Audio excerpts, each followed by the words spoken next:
Good evening. I am Stephanie Norby, the Director of the Smithsonian Center for Education and Museum Studies, and on behalf of the Smithsonian, I would like to welcome you to our feature event in recognition of Women's History Month. We're so pleased to see all of you here tonight. I've had a chance to visit with some of you, and we have a very interesting mix of people here. We have both leaders and Girl Scouts. We have representatives from some of the leadership groups here at local universities, from women's studies programs, a number of Smithsonian staff. So we're very glad to see you here and welcome. I'd like to acknowledge the Smithsonian Heritage Month Steering Committee, which is a group of representatives from all of our offices and museums across the Smithsonian. They meet regularly to coordinate our observances of Heritage Month celebrations. If you haven't already, I hope at the conclusion of this program you'll pick up one of our calendars on your way out, because it lists a number of different programs that are offered this month in celebration of the contributions of women. I would now like to introduce Kathy Cloninger. This event is co-sponsored by Girl Scouts USA, and Kathy is going to give the opening remarks. Kathy is the Chief Executive Officer of Girl Scouts of the USA, which has a membership of over 3.8 million girls. Her distinguished career includes successful assignments at both for-profit and nonprofit organizations, including the W.K. Kellogg Foundation, the YWCA, the Singer Company. Kathy has received many awards, including being named recently as Nonprofit CEO of the Year by the Center for Nonprofit Management. I'd also like to say that we were honored to host 10 Girl Scouts who have been recognized within the organization from across the country about a week and a half ago. They came to the Smithsonian for a day. And I was away, I was on travel, but when I returned, all of my staff, that's all they talked about was these young women that they had worked with, because they were so impressed with their commitment, their energy, their ideas, and their belief about what they could accomplish for themselves and for their communities. So I can't think of a more appropriate organization for us to partner with for an event like this. So I'd like to introduce Kathy Cloninger.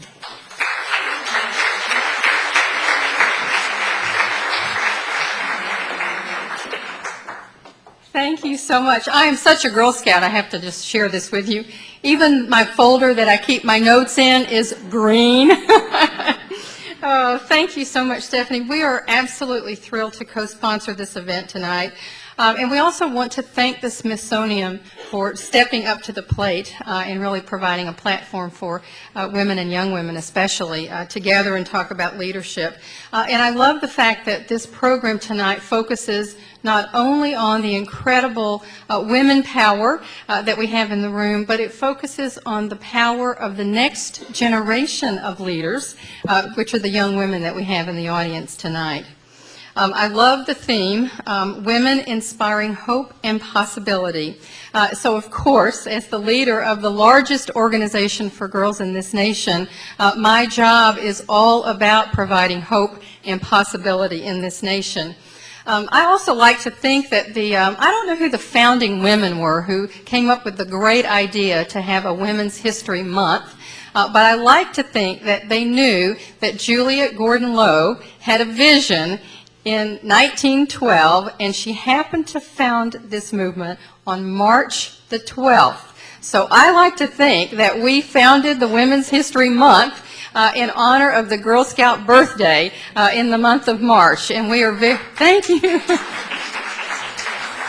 We are very proud that on Friday, March 12th, Girl Scouting will be 92 years old. I also found it very inspiring. I'm hoping that you guys picked up the brochure. You either got it in the mail or you saw it, but I don't know if everybody knows that this inspiring photo on the front is our Senator Kay Bailey Hutchison and her daughter Bailey, which is a wonderful image of Bailey sort of following her mom onto the steps of the Capitol Hill. And it gives us all hope that we do have girls that are seeing women and seeing their mothers in responsible positions, having great courage to lead this country. And so really what we're here about tonight is about Bailey and about all the young women in this audience and about the future of the country. Yes. When I think about leadership, and I can't wait to sit down and hear the wonderful remarks from our panelists, but when I think about leadership, I am always drawn to the traits and the ethics and the behaviors that we teach in the Girl Scout movement.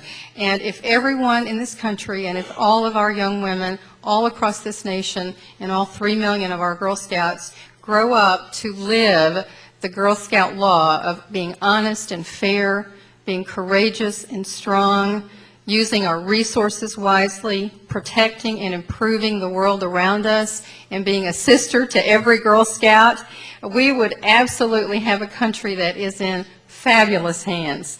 So I am thrilled that Girl Scouts is able to participate in this forum. And I have to ask again, we had a reception and I asked it, but now there's even more people. So I just want to ask, how many of you are currently or formerly Girl Scouts? It's just awesome. I mean, look around. It's like almost every single person in this room. And since we are in Washington, D.C., here in this historic, wonderful, wonderful museum, I also have to reflect on the fact that out of our elected officials who do the work of this government on a day-to-day basis, 80% of our female elected officials were, you can guess, former Girl Scouts. So we have really taken our job of leadership very seriously, and I am honored to be part of the program tonight, and I'm just looking forward to the inspiring remarks from the panelists. And thank you all for being here.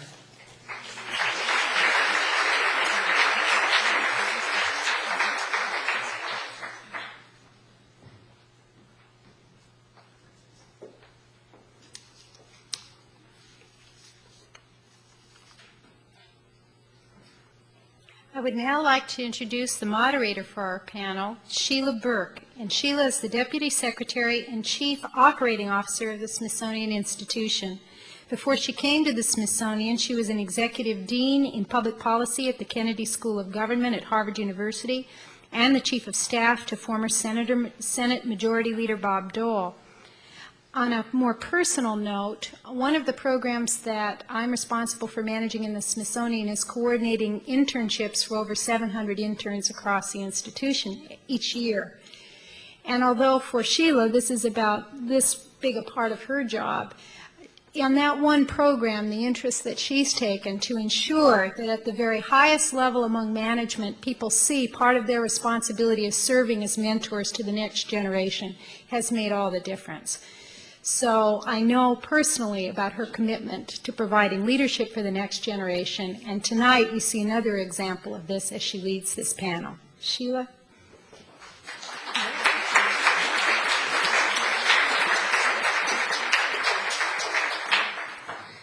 Thank you very much. It is a great pleasure for me to be here with you this evening. I want to welcome you to the National Museum of American History and to the Smithsonian and to this very special evening as we celebrate Women's History Month with a discussion about women and leadership. A particular warm welcome to all of our panelists, who I'll introduce in just a few moments, and for their willingness to take their time to be with us this evening and talk about their own experiences and how they have envisioned leadership and, in fact, how to carry that on in the generations that follow us. Being here, hearing that kind of extraordinary statistic about the number of women who are in politics who are Girl Scouts is really quite remarkable. I, in fact, was a Girl Scout, and happily so. I have to admit that one of my fondest memories is it's the place that I learned how to play strip poker at Girl Scout camp. And in California, what can you say? But I learned how to play strip poker because my best friend's mother, Gretchen Garris's mom, was our troop leader, and Mary Ann was one serious person who helped us acquire a lot of skills, including strip poker, but it was a wonderful experience in my own childhood, and I know how critical it is to many women around, young women around this country, and those statistics, I think, are evidence of how important it is in their formation and the kind of work that, that the association does. The Girl Scout motto is "Be prepared," and the leadership skills I think I acquired as a Girl Scout, and really it is that and my training as a nurse, which was my first career, I think helped prepare me for many of the challenges that I have faced in my own professional career over the years. And I think it is fitting that we are here this evening at the Smithsonian in a place filled with the stories of great women who have broken barriers and who have changed the world. Women like Katie Stanton, who led the fight for women's rights and suffrage, Jeanette Rankin, the first woman congresswoman, Helen Keller, the author and advocate for the blind, Eleanor Roosevelt, First Lady and great humanitarian, Rosa Parks, who sparked the American Civil Rights Movement. Really, the Smithsonian also celebrates the lives of contemporary women, so it is not just about the past, it is about the current world we live in and the future that we face. In fact, a photographic portrait of one of our panelists, Dr. Tony Novella, is here in the museum and only recently hung as part of an exhibit on Our Journeys, Our Stories, Portraits of Latino Achievement. And I hope you'll all have an opportunity to see it. And while you're here at the Smithsonian, you can also learn about our nation's first ladies, visit Julia Child's kitchen, see Amelia Earhart's airplane, and explore the lives of women scientists, astronauts, activists, and artists, inventors, and athletes. These women have worked hard to make the world a better place for all of us, and in turn we must work to cultivate future generations of women leaders. And that is why, in fact, we are here this evening. Women have, in fact, come a very long way, but in fact we still have a long way yet to go. When I first went to work on Capitol Hill, I spent 20 years in the Senate. It was in 1977, and women only held 20 seats in the Congress. Today we hold 73, an impressive jump of more than 350%, but still a lot less than the 14% of all congressional seats. This marks enormous progress, but it is still a very far cry from equity.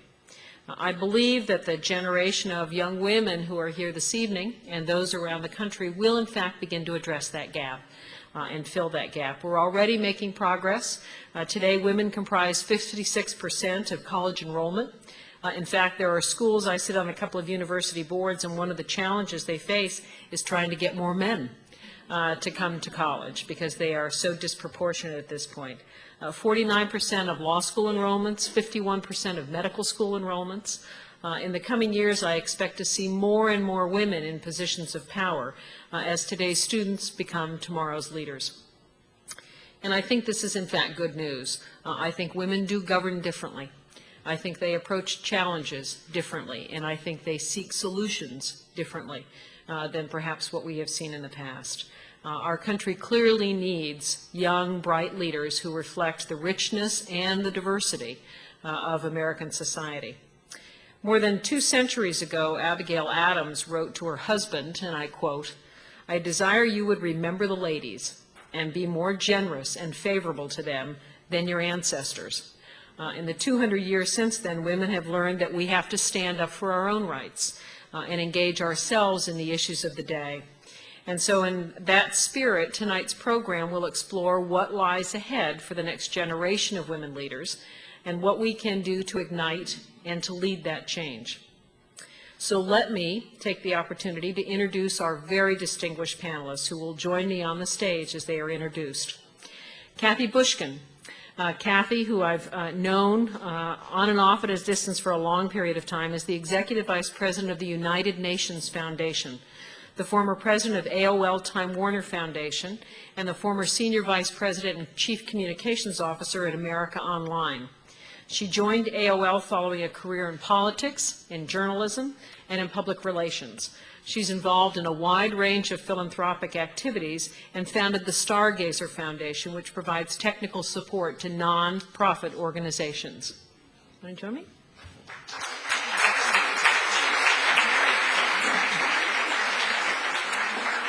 Nancy Lublin founded Dress for Success in 1996 with a $5,000 inheritance from her great-grandfather, an immigrant from Eastern Europe. Today, her organization provides clothing and career advice to more than 45,000 women in 75 cities each year. She's currently working as the CEO of Do Something, a nonprofit focused on youth leadership. She has made a career of giving other women and children the tools that they need to succeed. Nancy?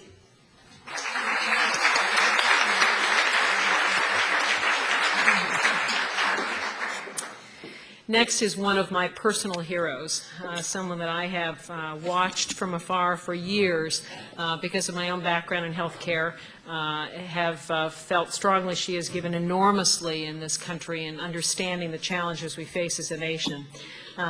Dr. Antonia Novello heads one of the leading public health agencies in the nation, the New York State Department of Health. Previously, she served as the 14th U.S. Surgeon General, was sworn in by another great woman, Supreme Court Justice Sandra Day O'Connor. Her appointment marked two firsts. She was the first woman and the first Latina to hold this position. Tony?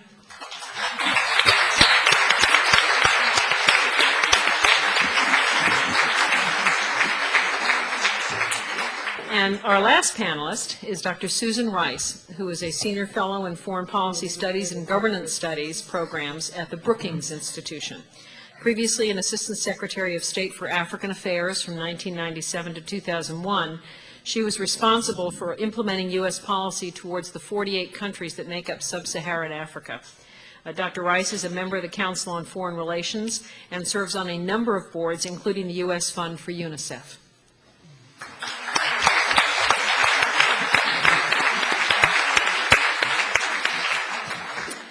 I'm going to begin by asking our panelists a few questions, but don't think that's going to relieve you of either the responsibility nor the opportunity to ask questions yourselves. So I will go through a series of questions. Some I will ask each of them to answer. Others I will ask for individual members of the panel. We've warned them to keep their answers relatively short so that we have ample opportunity for all of you to participate as well in this discussion period.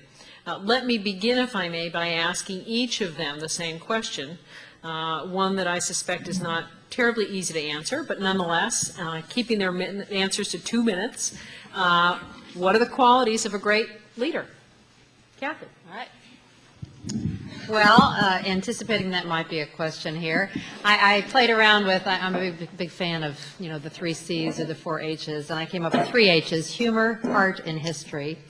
And I think this sort of symbolizes for me what goes to the essence of a great leader. There's got to be a sense of humor and a sense of fun and a sense that, at the end of the day, it's about getting work done that makes a difference, but in a way that people enjoy working together. If a leader can't make that happen, it probably won't happen. Heart, because there has to be a sense of vision and compassion and idealism that moves talk to action. If the heart isn't there, it will probably never happen.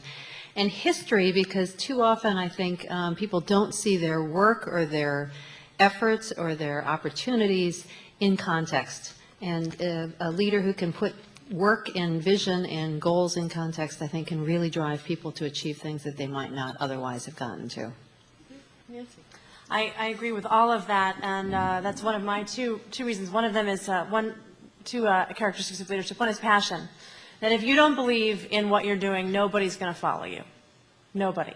You've got to believe in it wholeheartedly, whether it's you believe that the world is flat and people are going to follow you until the end of that earth, or you believe that it's round and so they're going to sail with you. You have to believe in what you're doing and be passionate about it. But the other thing I think that makes a truly great leader, the difference between just a good leader and a great leader, is that a great leader understands that we have 2 eyes, 2 ears, and 1 mouth for a reason. 80% of the time we should be listening and watching, and 20% of the time we should be talking. And I think too often we all think that it's the other way around, that the great leaders are the ones with these microphones. But I happen to know, because I was talking to some of you earlier, that Emily, who's going for her Gold Award, is a great leader. That Alexis with the purple stockings, I think, is probably a great leader. And that doesn't mean that you have to have the microphone in your hand. You can be a good listener and watch, and that's the elements of a great leader, too. Tony? I think a great leader is someone who talks Spanish.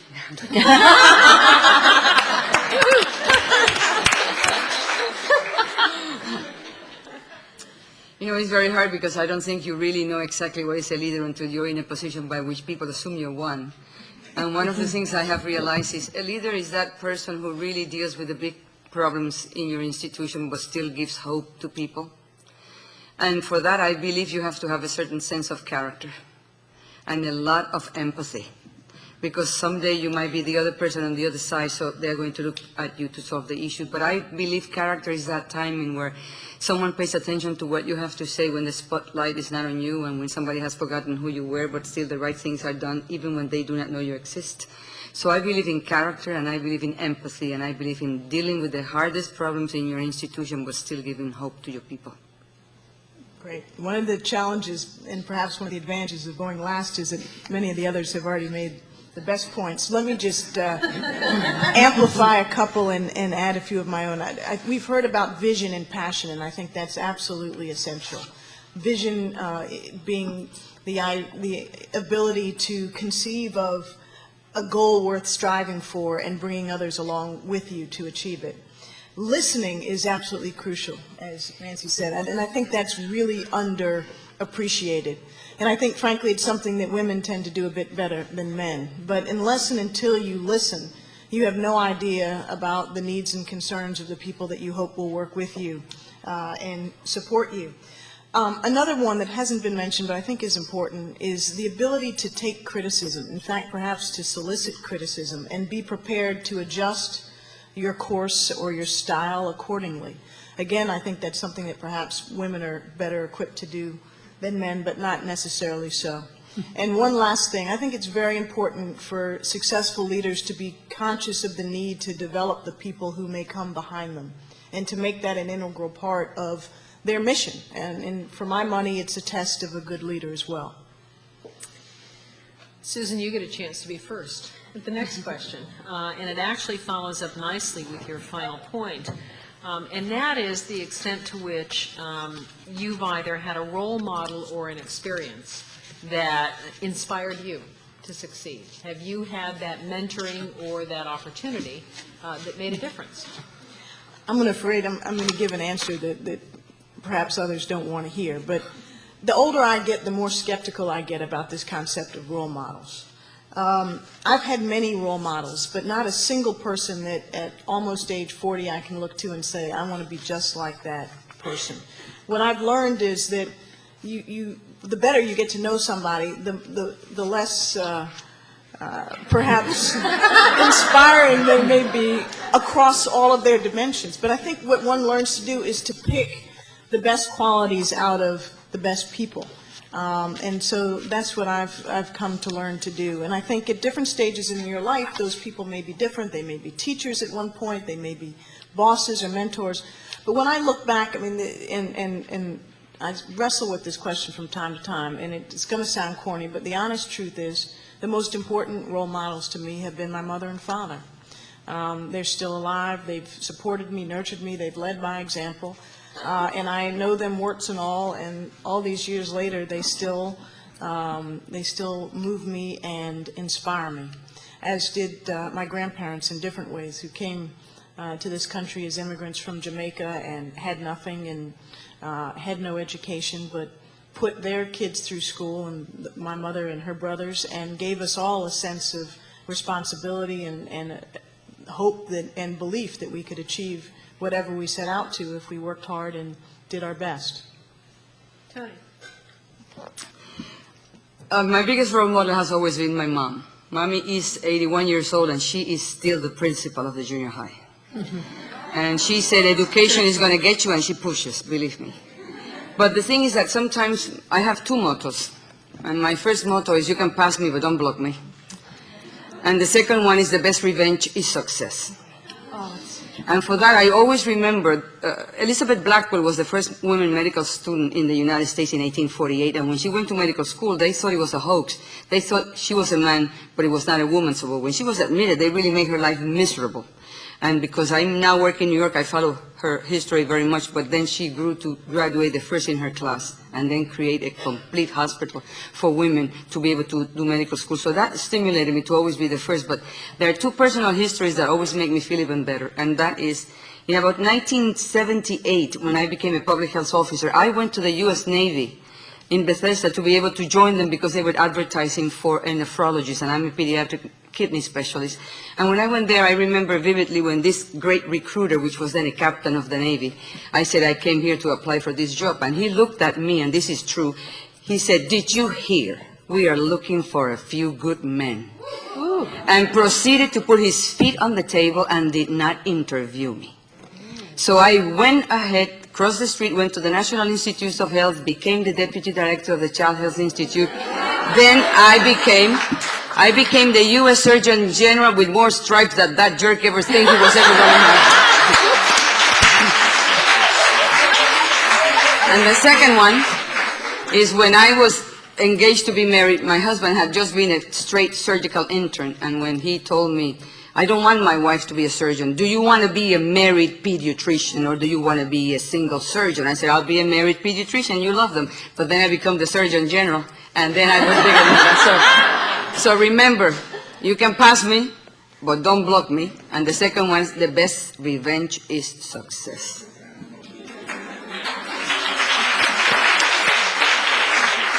Do I have to go after that? My motto is not to be too proud or too busy to stop and pick up a penny in the rain.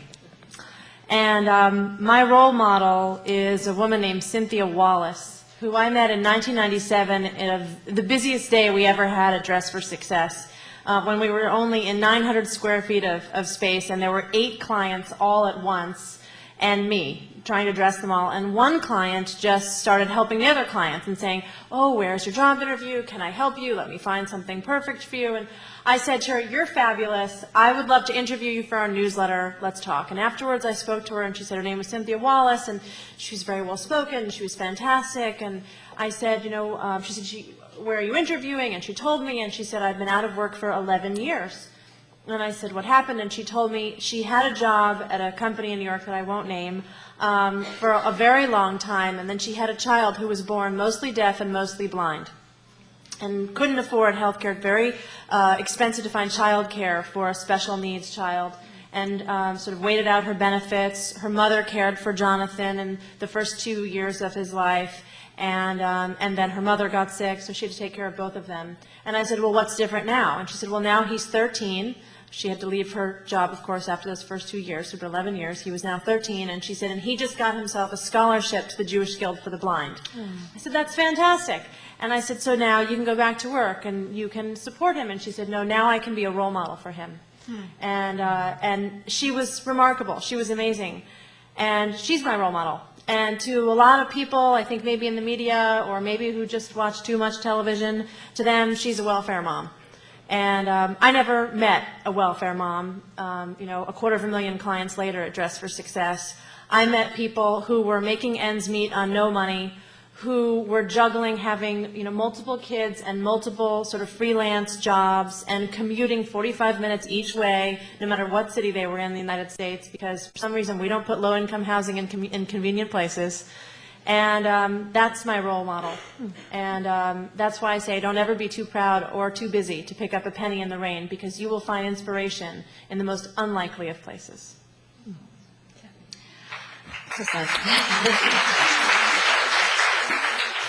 I, too, have never had a specific role model, but there are 2 women in Washington who've always impressed me because their stories are inspiring. One is Katharine Graham, who is someone who was not slated to be a successful businesswoman, but took an opportunity that was more or less forced on her against all odds when everybody else was saying, as they probably did to Tony Novella, why you, and please don't come into this executive suite. And she had a vision for herself, and she didn't stop. And so I look at that and think, well, if she could do it, so can I, so can you. And that's a good reminder to all of us. The other person who constantly inspires me in this town is Dr. Dorothy Height. She is 95 years old. She's the founder of the, and I'm going to say this wrong, Susan, maybe you can help me, the United Negro College United Negro Women's Organization, National Council for Negro Women, thank you. Too complicated to get the acronyms right. I'm at a place that now that lives with acronyms, but she is truly amazing. She has, had gotten into this when women weren't really invited into activism. She stayed with it, had a vision, got the building on Pennsylvania Avenue that is the only building that is not owned by a government and has now just gotten it paid off.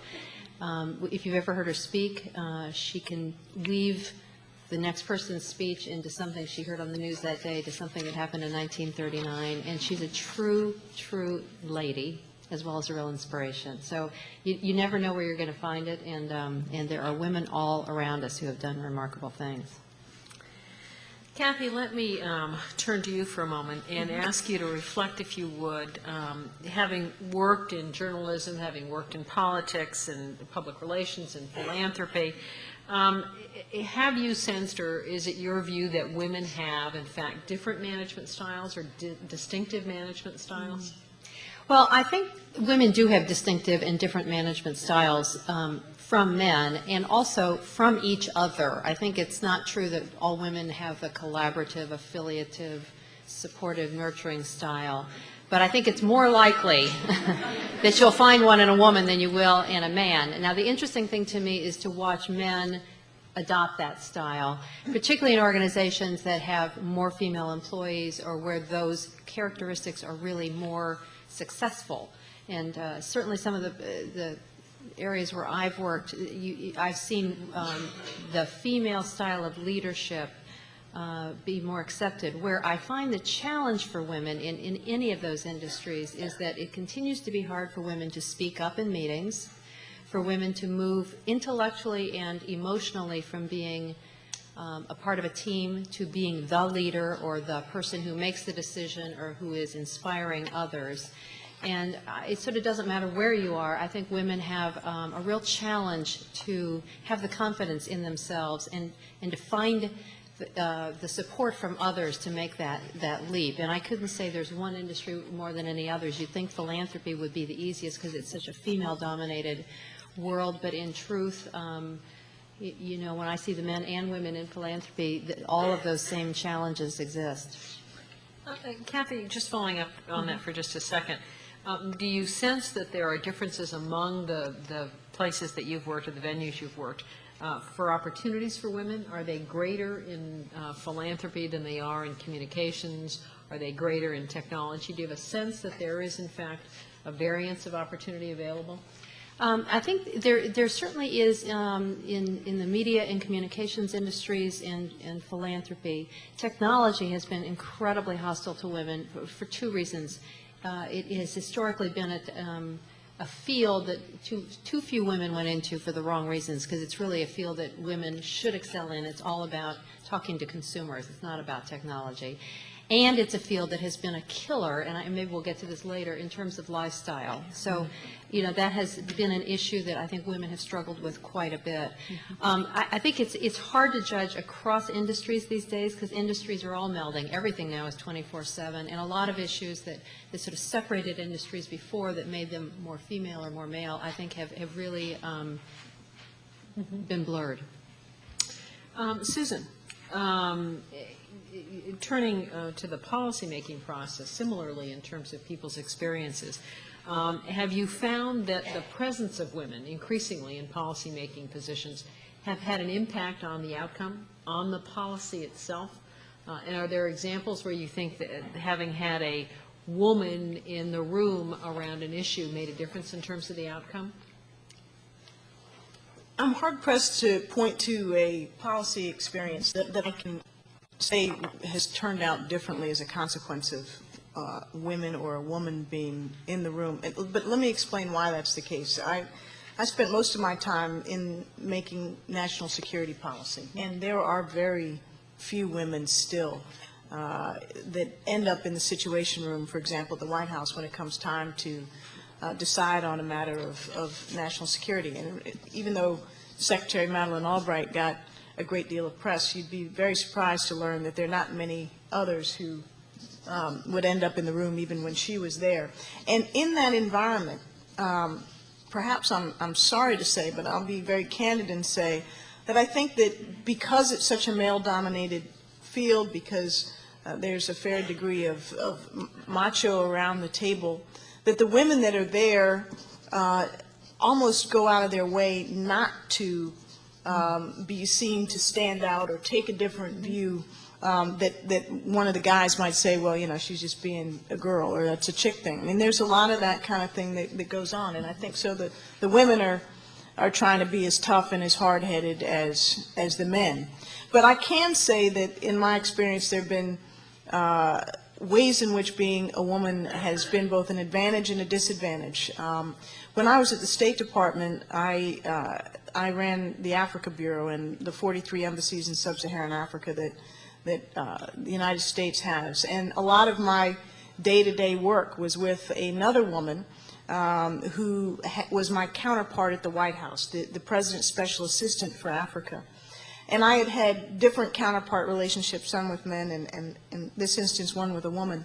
And I think we were, first of all, we were the only woman team in terms of an assistant secretary and the White House counterpart.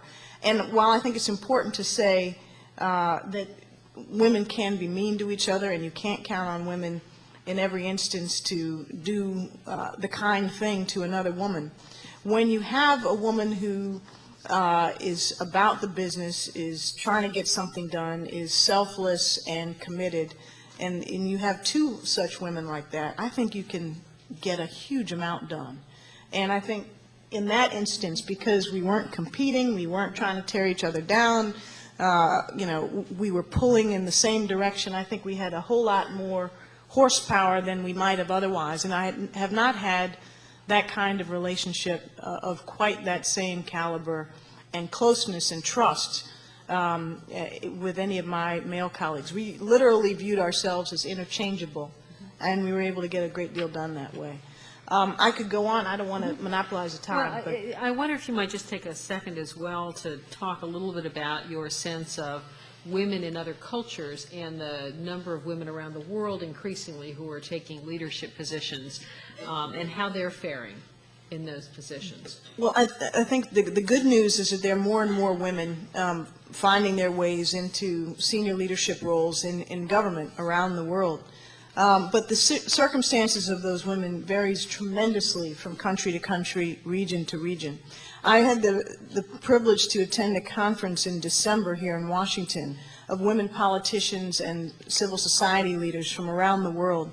And the message that I took away from that was, yes, there are more of us, but it is still extremely hard. And I think it's especially hard for women in the developing world. And I'll tell you just briefly a short story that I found very moving and very painful. Many of you may have read that until very recently, Peru had a woman prime minister, their first ever prime minister, a very popular politician who was doing very, very well.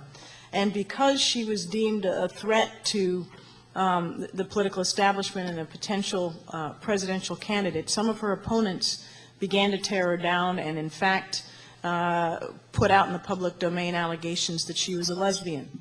And these allegations had come to the fore just as she was attending this conference in Washington. And she related in very human and very personal terms to many of us just how painful this was, how strange it seemed to her, how it had come out of the left field, and she didn't know whether she was going to make it. Well, you know, it was only 3 or 4 weeks later that I read in the newspaper that she had had to resign.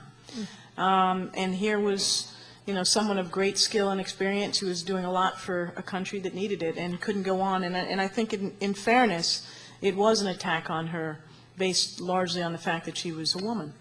I have no idea whether the allegations were true, but that's really beside the point. The point is that women are still struggling all around the world. That's a sort of extreme example, but I think it highlights the problem. Tony, I wonder if we could reflect for just a moment on the healthcare world. You obviously broke an enormous number of barriers, and having been Surgeon General and acknowledged the challenges you faced when you first began medical school. It's a story that I've heard time and time again. For the first time, women comprise the majority of all medical school applicants. And I wonder how you think they will change the politics and the practice and the priorities I mean, we've certainly, even when I was on the Hill, the whole shift towards the tests that were being made available and the services for preventive services for women, some of the research that was taking place when they were actually doing much of the research related to women's issues on men. I mean, a whole series of challenges we face. And I wonder what you imagine this transition in admission rates is going to do to healthcare as we know it today. Well, I have to tell you, being now the health commissioner of the state of New York is wonderful to have been the Surgeon General, because you come with this attitude, which is good. And more than anything, you have an accent, which over there are 167 languages, so you feel good. But the thing is that in 1970, when I graduated from medical school, there was only 9% women admissions to medical school, and today there are 50.8%. So women are 50% applicants and 50% admissions to medical school for the first time in this year, 2003, 2004. But when you go down there and look, 40% of those women make the residencies and 25% only end up working. So they train us, but then they leave us. And worse, then we do not get promoted. But we have changed the world. Because I remember when I was there, I became a pediatrician, as I told you, and I wanted to be a surgeon. Now we comprise the largest number of 6 specialties, and not all of them are pediatrics, contrary to what people think. We are the largest numbers of OBGYNs, we are the largest numbers of pediatrics, emergency medicine in pediatrics, geriatrics, genetics, and we also do a lot of dermatology. So we have taken over those specialties, and that is good. The other thing that we have shown too is that you can have empathy and do teamwork to be able to get to decisions, but never be afraid to make the decisions that you have to. And in New York, I always tell them, I'm easygoing, but I'm not easy, and I think they have learned it. So they also at times call you names just to destroy you, and I tell, the thing I do is I address, it's like never deal with your inadequacies, because others will do it for you. So I always tell them, my name is Cruella de Vil. What's the problem here? So, I mean, but the women are really doing good. But you know what changed? When I was in the National Institutes of Health in about 1978, 79, I became the Deputy Director of Child Health Institute, and at that time I became the chair of the Women's Task Force. Unknown to us, there were research on women that were not the same that we needed. But the thing is that they studied aging for 20 years, paid a lot of money at the National Institutes of Health, and there was never a woman in the research. Then they did the research on aging and aspirin for 20 years, and there was never a woman. But the worst is that after you're 37 years old, you and me know that when you cannot laugh a joke very well because there's a little accident. Well, bladder incontinence was studied in the VA women. Tell me the few that you probably found. So there was something by the General Accounting Office that says we have to find out monies used for tax purposes in this nation should give women the same benefits. So because we were so many, there is now a regulation by which when you submit a grant to the National Institutes of Health, you better say what disease is for women and make sure that if women are not included in the research, you have to write a letter bigger than your application to show why women are not there. I love that. That came about in 1986, 1989, and now we have the revitalization of the NIH, the Women's Research Study, 15 years longitudinal, and that came because of that timing where women must be included in research. But of that is what you saw in the recent past, the research about the hormonal replacement therapy, which really gave us the scare, and that was part of that longitudinal study. But the most important thing is when we were little kids, they used to tell us, walk slowly, your father is going to have a hard day, he might have a heart attack. Well, now walk loud because you are the one who's going to have a heart attack. And for that reason, all this has been changed because research is done on women equal to men, and we have realized that if we pay money, then we might as well be represented in this research entity of the United States. So yes, we are changing the world, but still we have to change the promotional capabilities of women. Once you train me, then you find me a post. And in that sense, I have to tell you that only 9 deans of medical school are there, even though we're 50% of women graduating. And there's only 4 executive vice presidents of medical colleges. And worse, it takes a woman 20 years to be a full professor, and it takes a man 12 years. We have to change. If you build it, they will come. No, if you train me, you find me the job I deserve. And that, I think, is the future.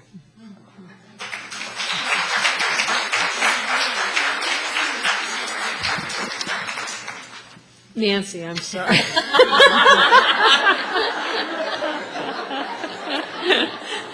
And on that positive note. Dr. Novello, 2008.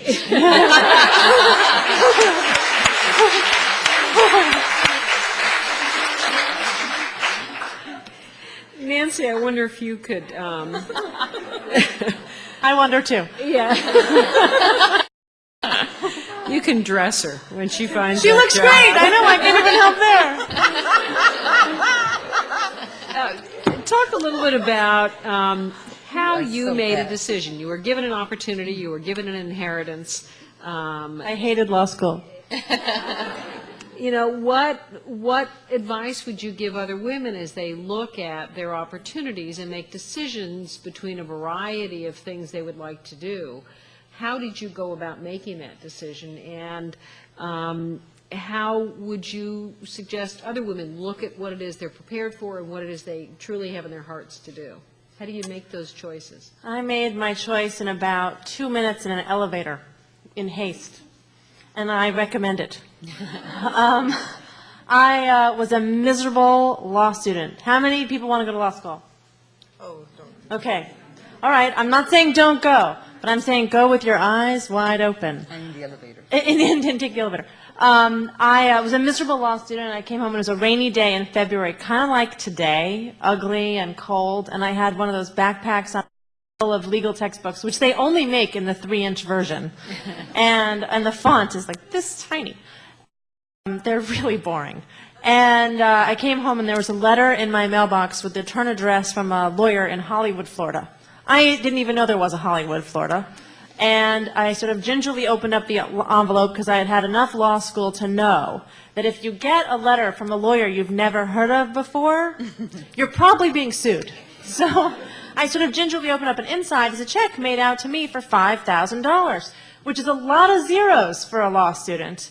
And wow, $5,000 from the estate of my great-grandfather, who had immigrated here and came here with nothing. You know, every family has this person. Either they were forced to come here on a boat, or they stowed away, or they immigrated somehow. We all came here somehow, or we were, you know, or the Pilgrims beat us up. But, you know, there's somebody, you have history. We all have history. And this was the person in my family who walked to school in the snow barefoot uphill both ways. We all have that person. And I thought, now I'm getting a windfall from his death. This guy was amazing. My Poppy Max, an immigrant who, you know, with the push card, the whole thing. And what am I going to do? Take a vacation on my dead great-grandfather? Or, you know, pay off law school bills or buy new shoes, which sounds good right now? And so I got in the elevator with this check, and I had this epiphany. In the elevator, I wanted to invest in other people the way America had invested in my great-grandfather, and I wanted to help other women have a great fresh start the way America gave my great-grandfather a fresh start. And I really had the idea for Dress for Success spontaneously right there and started organizing it immediately. I think if I had been a happier law student, I don't know that I would have done that. You don't normally start not-for-profit organizations while you're a full-time law student. But fortunately, for 250,000 women, I was miserable. And so I started doing that, and I actually left law school part way to do this, much to the chagrin of my grandparents and parents. I was both not married and not going to be a lawyer at this point in time. You know, I was a miserable failure to them. So I did eventually go back and finish law school because that was easier than finding a husband. And so basically the moral of my story is don't sit down and write some big long life plan, and don't go get one of those 8 balls and look into it. Look into your heart and just follow your passion. And we live once, I believe. If you believe you live more than once, you're lucky. But I believe we live once. So make it a good one. Do what you want to do. Follow your heart. You want to grow up and be an architect? You want to be an astronaut? I don't think that's crazy. All you Girl Scouts, you've got the Women with Wings program. You're welcome, Kathy. Follow your heart. And it's no surprise I'm at an organization called Do Something.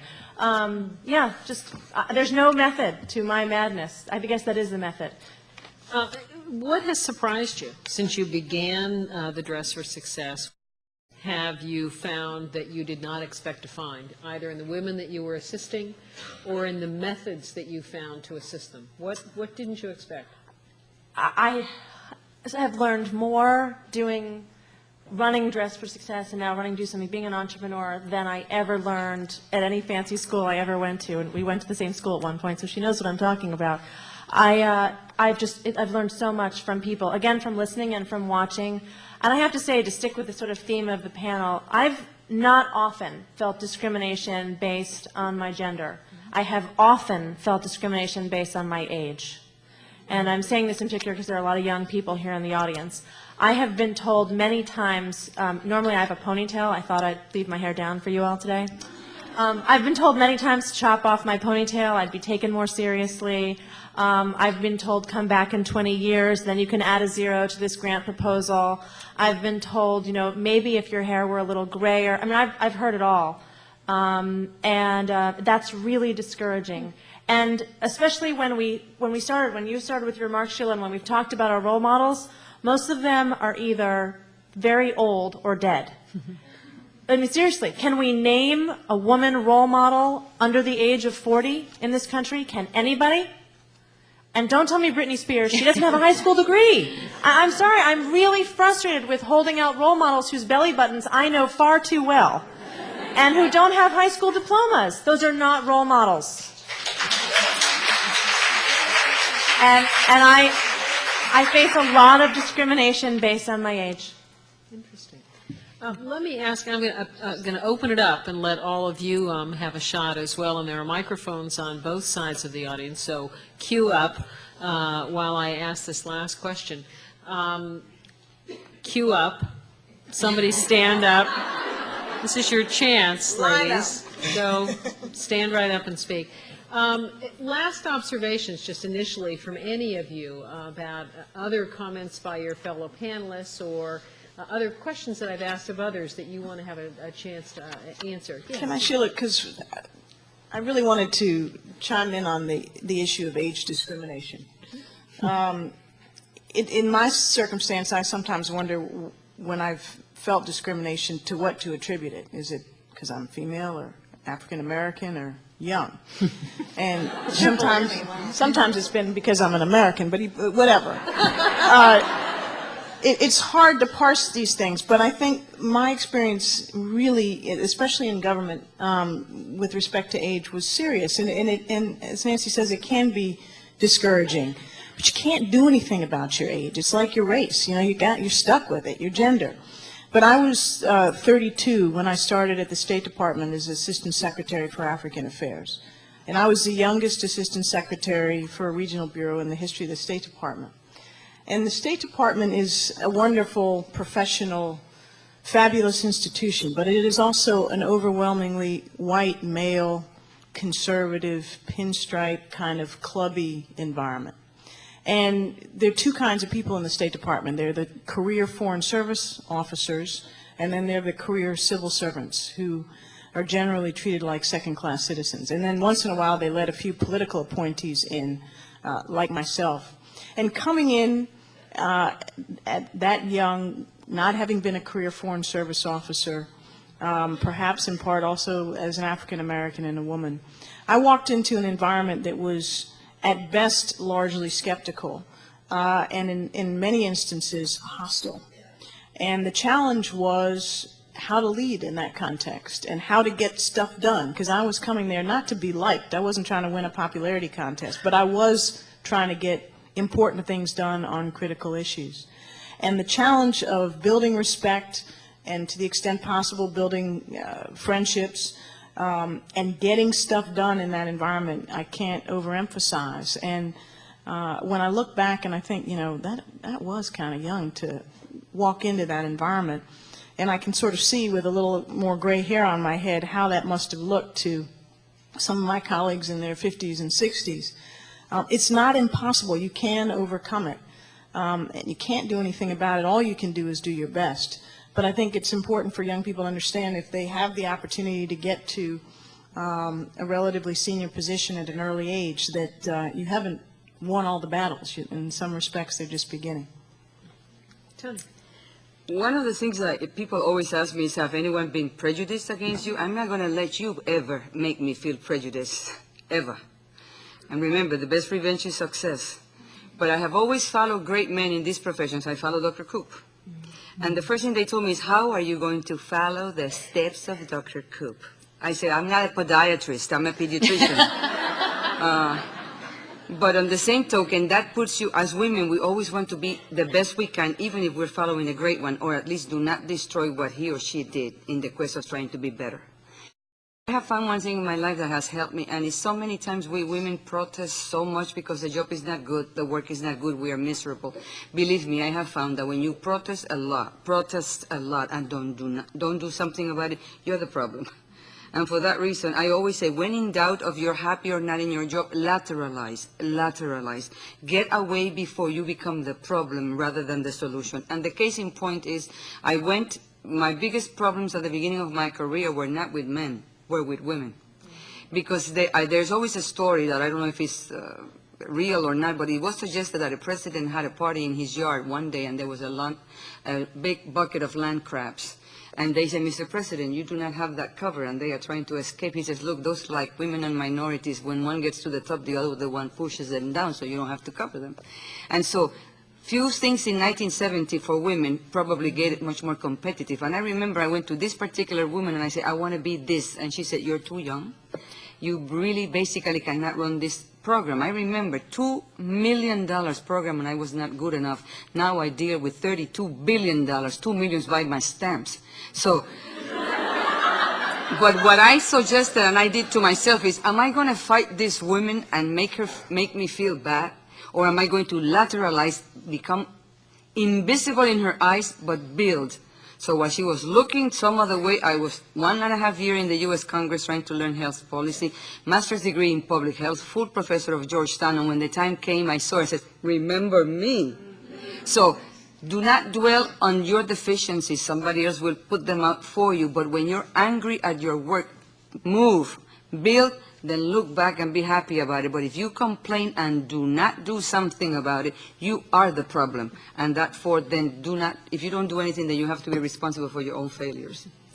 Let me, since you're being slow to stand, but I know that some of you will nonetheless, let me ask another question. This is something that certainly I face, and I think others have faced as well, and that is this balance between life, your family life, and your life at work. And all of us, I experienced all 3 of my pregnancies on national television when I was Dole's chief of staff, and people would call in because I would be on TV next to him on the Senate floor, and they would call and say, hasn't she delivered yet, as I was growing larger and larger. It was interesting. There is this balance that has to be struck, and I think one of the challenges that young women face and are concerned about is this issue of how one balances, and can one in fact do all the things one wants to do. Your point that many young women physicians who have chosen different tracks in part because of the way they've structured the employment situation and forced choices to be made. Any of you have observations on that, how one deals with that, how one strikes that balance? We will have won this battle when there's a panel of men sitting here and they're asked, how do you strike a balance between your personal life and your work life? It's just maddening to me that we're still answering the same damn question. Well, it's a real question, but it's a real question for the men in our lives too, and they just don't ask it. They don't even bother to ask it. And until we make them ask it, they don't have to ask it. And that's maddening. So, how do I have balance? I guess I would disagree. I mean, I think there is a particular challenge faced by women until men become pregnant. That is just a normal course of things. It is not a question of it being different for me because I'm less capable of doing it. There was just a practical reality that many women make a choice, which they have the full right to do, to bear their children and to stay away out of the traditional workplace in a work environment that is different, and that has challenged them in terms of dealing with what is still a very rigid employment situation. So I don't disagree with you that men ought to be held accountable, but the reality is there are different circumstances that we in fact confront that are unique to women. Yes. I think this is a crucial issue, and it's certainly one that I've wrestled with in over the last 7 years since I had my first child. I have two now. I have a 6.5-year-old boy, almost 7, and a 15-month-old daughter. And my 6.5-year-old son was 3 months old when I was sworn in at the State Department. I left the White House the day before he was born, and I had my confirmation hearings during that brief 3-month maternity leave. And all through my tenure, I was trying to figure out how to manage this. And I don't have a brilliant pearl of wisdom except to say that I think the hardest part, if you are fortunate enough to have a supportive partner and other sorts of infrastructure to help, the hardest part is getting right with yourself. It's figuring out how not to run around feeling guilty or incompetent in either your personal life or your professional life, or both simultaneously. And I still haven't figured out, but I think one piece of insight is that you don't have to do everything to excellence simultaneously. You don't have to, you can view your life somewhat sequentially. I'm in a period of time where, having left government, I've made a very conscious decision that I don't want a job that's going to run my life. I want to be there with my children. I'm doing something that's interesting and challenging, but I get to determine how stressful it's going to be. And I think that if we can perhaps find times where you're going to be in high gear sometimes, and you're going to have to sacrifice perhaps a bit on the family front, and you can have other times when you might sacrifice a bit on the professional front. There's no easy answer to this, but I think it's the crucial challenge for my generation, for your generation. And I think men are increasingly asking themselves this question, even if they're not being asked it in public, and I think that's a good thing. But it is, as Sheila, you say, I think it is uniquely our psychological struggle, even if it's not necessarily practically only our burden. Let me turn to the audience. Let me start on the left. Susan, you mentioned in one of your responses that you weren't in your job to be liked. You were there to get something done. And I think one of the things that a lot of women who are trying to become good leaders or lead within organizations or companies, many struggle with balancing an internal desire to be liked and also to get something done. So I was curious if the panelists could talk to that subject a little bit and talk about if you'd ever had a situation where you needed to find balance between being liked and getting the work done. Everybody wants to be liked, and I'm in that category. I like people, and I'm not out to offend anybody or make any enemies. But sometimes you just can't. There's disagree with you on the substance, or disagree with you because of your style, or disagree with you because of who you are. And if you're always tacking against that, you're not going to get to the goal that needs to be accomplished. And so at the end of the day, sure, you want to be, as a human being, you want to be liked, but at the end of the day, you're there to get something done. And if somebody put a gun to my head and asked me to tell the truth, I'd much rather be respected than liked by 90% of the people I deal with. The 10% that are my soulmates is a different category, but that's sort of how I look at it. I would add, I think this is the struggle most companies have in terms of their management, and women probably more uniquely have the problem of being kind and candid at the same time, that it's hard to kind of pull off both. And I look at the evolution of women in the business, corporate, academic worlds, and think, getting there was a big deal, then sort of getting moving was a big deal. And I think the issue and level of challenge right now is women struggling with what does it mean to really hold power. And, that brings with it a lot of different challenges that, frankly, are going to be the next level of success, so that we get past these questions about what does it take, what does it look like to have a woman leader. But a lot of women, I find, are good at sharing power, are good at supporting power, but aren't really ready to hold power and then take the consequences that come with it. To the right. Hi, my name is Juliette Moser. I'm here with the George Washington University Women's Leadership Program. Ms. Lublin said there was no method to her madness, but I was wondering if there's anything that you could recommend to the young women in the audience, myself included, who are looking to be leaders, who are hoping to be leaders, books to read, people to meet, jobs to have, internships. Well, that was a great start. You're here. Can I have an internship? I mean, I would. That's a great start. You should. You're available this summer. And where do you want to be? Anybody here have an internship? Do you want to be coming to New York? We've got a few New York-based national not-for-profit organizations. It's a really great start. I'd also say that you've got the internet, which is an incredible tool. You could lead your own virtual organization right now if you wanted to. Some of this is actually generational. I think that 10 years ago, when I was in college, or a little bit more than 10 years ago, I wouldn't have stood up and asked a question like that. And I am just bowled over by the young women of today, by the girls of today. I wouldn't do half of what they do. I wouldn't have dreamt the dreams that girls dream today. And I don't think we're going to have a problem with power with the next generation. I don't know. I think that you all could write books that, frankly, we up here should be reading, because you've grown up in a world with the internet, with being told that you could be president, that you could run for office, you can be a CEO. That wasn't even available to me. I wasn't told that that was necessarily possible. It was, doctor, lawyer, teacher. And I think we have an enormous amount to learn from you. So I think you all should write books. You should continue to, read each other's emails and spend as much time as you can with young people and avoid some of us.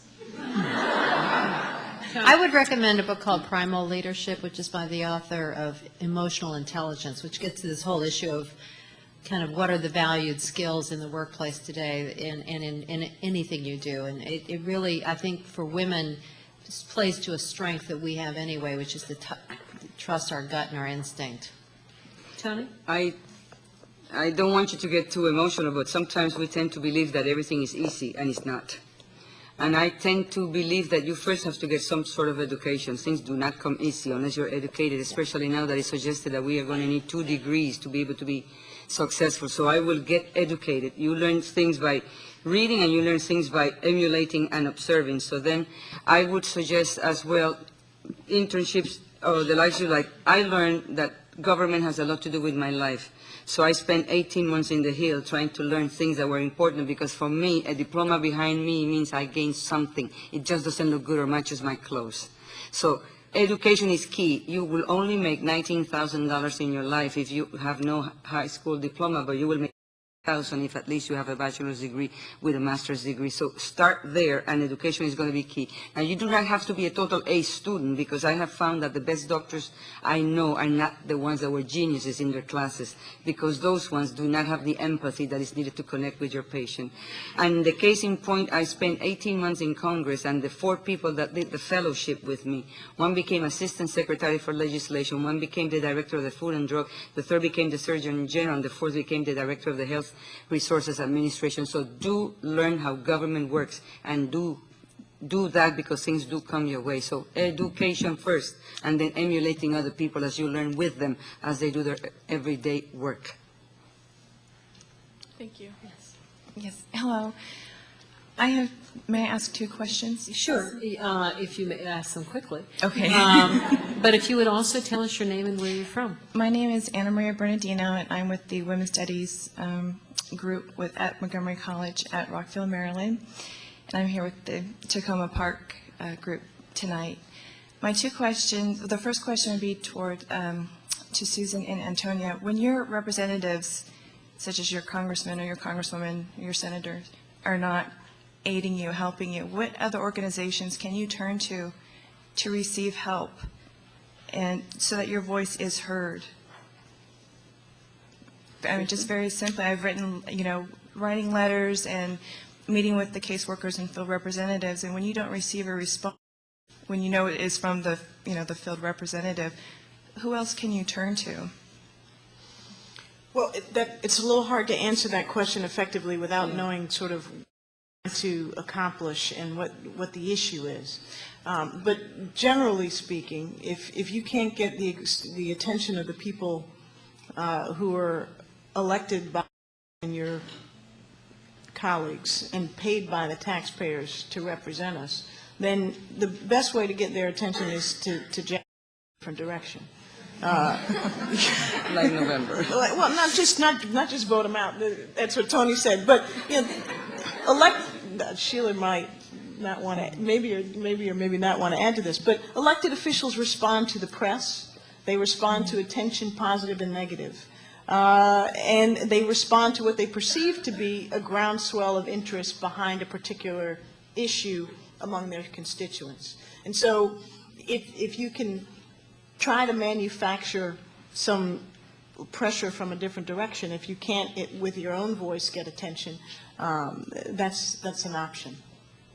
Maybe your letter is getting too long.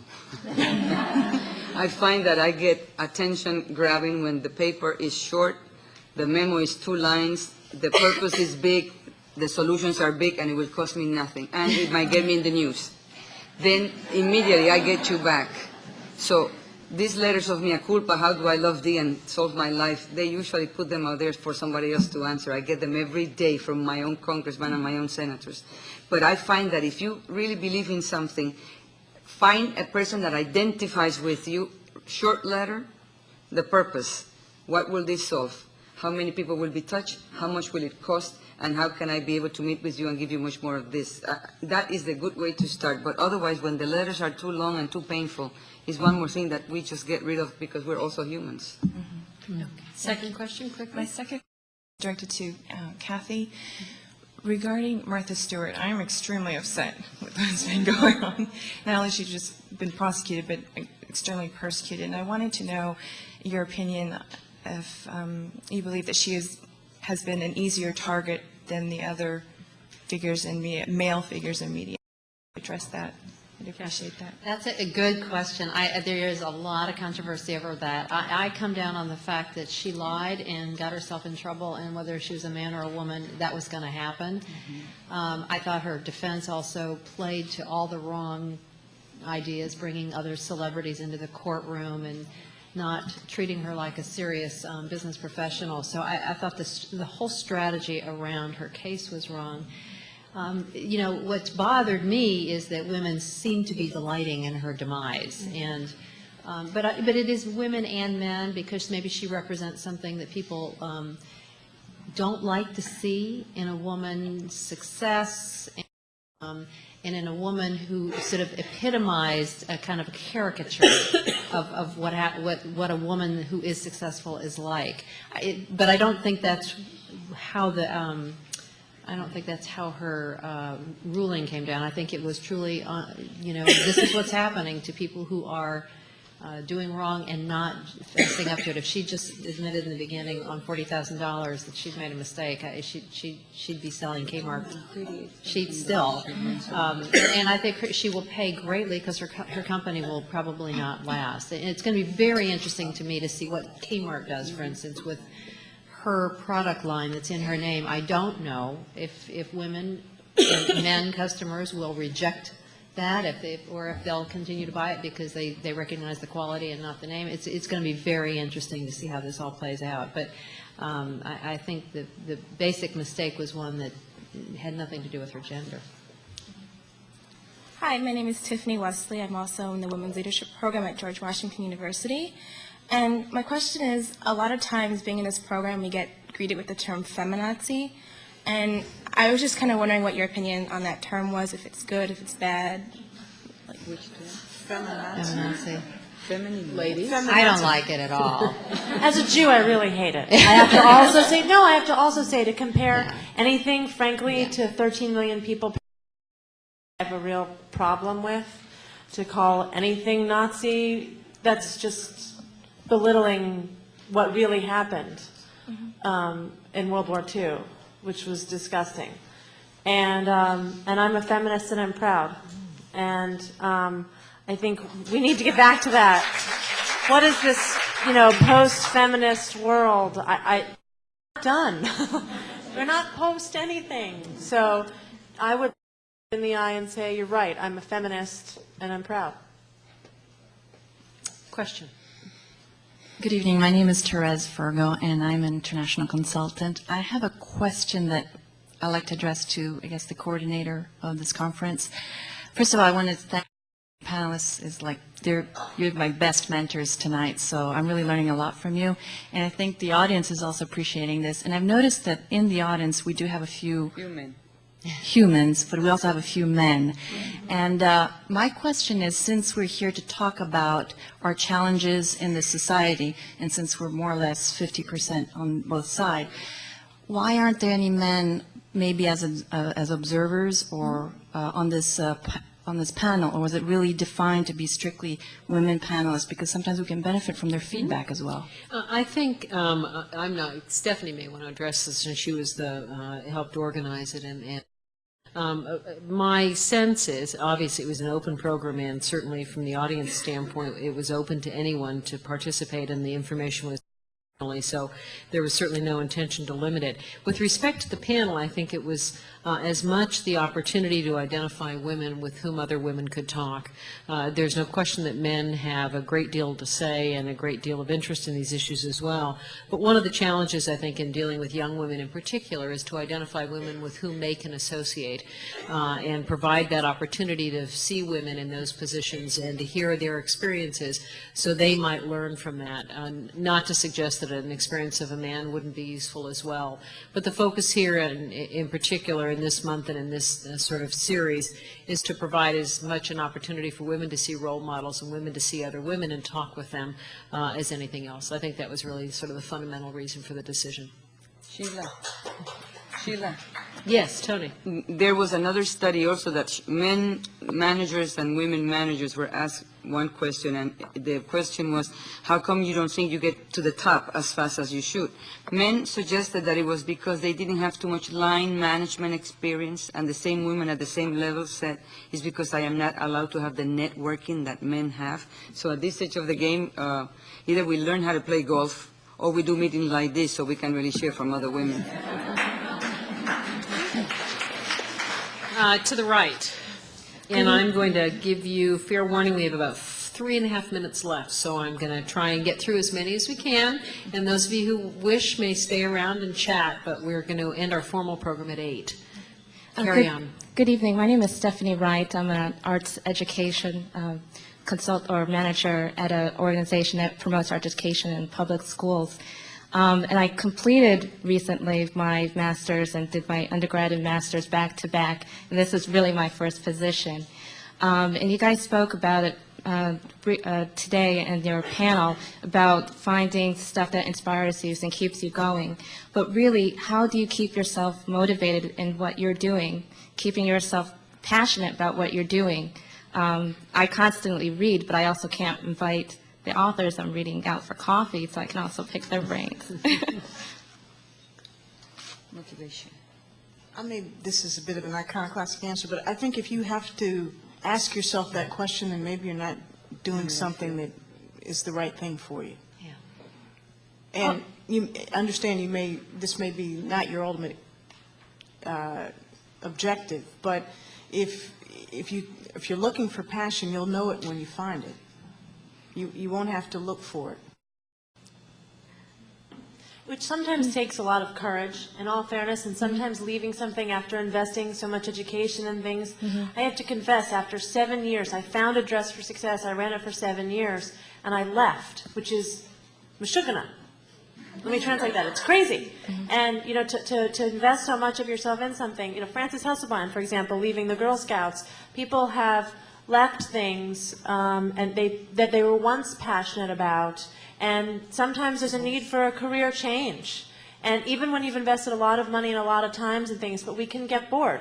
Or you can set on the horizon, this is what I want to accomplish and what I want to achieve, and then when you do it, you sort of got to call your own bluff and say, it's time to go. Have we understood your question? No. I think so. I mean, I know I'm passionate. This is what I'm good at, and it's what I want to do. And I'm very passionate about arts and bringing those to children. But I think you spoke to it sometime today about people that you're with that can possibly sometimes, I don't know, I don't find the right words for it, but you want to still do what you want to do, but you might be having people that are helping you, I guess, grow professionally if you're looking for. But to keep still motivated, to still stay in that position or that organization or doing what you want to do. Sort of professional renewal in the sense of I think, well, You know, another thing you might think about is networking. I think women tend to do, like, keep their head down, do their job, do it really well, and the men are out there making networks. And so when they get the promotion, everybody's like, well, how do you get that? Well, because he was out there and he did it 50%, but that was good enough, and the woman did it 90%, but nobody knew she was around because she was working so hard. So you may need to kind of like break out of doing so well and expand your networks, bring other people to find the enthusiasm for what you're doing that you do, and kind of reorient how you spend your time, and it may change a little bit of the sense of your own excitement. You may have more to give also, and that may be the other thing to tap in yourself. It's not what you're going to also get the passion from others, but you have a lot to give out, and that may be part of what you're missing. And you may also find that it isn't in the place where you work. You may find that the kind of support that you need and the reinforcement of what it is that you're doing may be found in someone else who has the same passion but is perhaps in another organization or another position. So don't assume the only place to go for that kind of intellectual strength and support and reinforcement is just in your immediate arena. You may find others who are involved or with whom you can engage, so that the network and identifying, you know, someone else who cares as deeply about it as you do, so you have that opportunity to share, may be very important. I am going to take the authority of the chair and leave, and I apologize to the Girl Scouts standing at the mic for our last question. And I am so sorry, but you guys were slow to stand up, so you can't blame me. Let's go to our last questioner on the right, and then wrap up. Okay. Hi, I'm Helena Scavo. I'm here with Troop 131 from Herndon. And I was interested in Mrs. Bushkin's questions or comments about power and the way women perceive it and the way women handle it. And I thought it was interesting that you considered women to be more of supporting power roles instead of taking that initiative and going with it, considering that myself and a lot of my peers are very interested in politics, power, and the way government works. You go, girl. You go, girl. Well, you know, it actually made me think differently about what I had said. I think it is a generational thing, and it's the difference in our generations. And I have a 21-year-old daughter who thinks, what's the issue, man? You know, I'm going to do what I want to do. I can do anything I want to do, and yeah, there are hurdles, but she's got a very different approach than I did, which was, gee, I'll work my way up, and I'm going to start in the Xerox room, and I'll be grateful for my next job. It's a very different thing. So I applaud that. You may find a hurdle or two that you didn't expect because you think you can do everything, but that's okay. You'll get over those. So I think that may be why I said what I said. You'll go through them. They're going to go through them. I don't even think they're going to go over the hurdle. I think they're going to go through them. And on that positive note, join me in thanking our panel.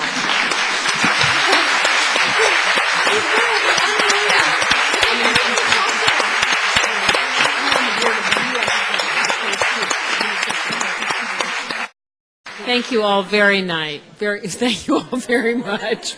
And good night.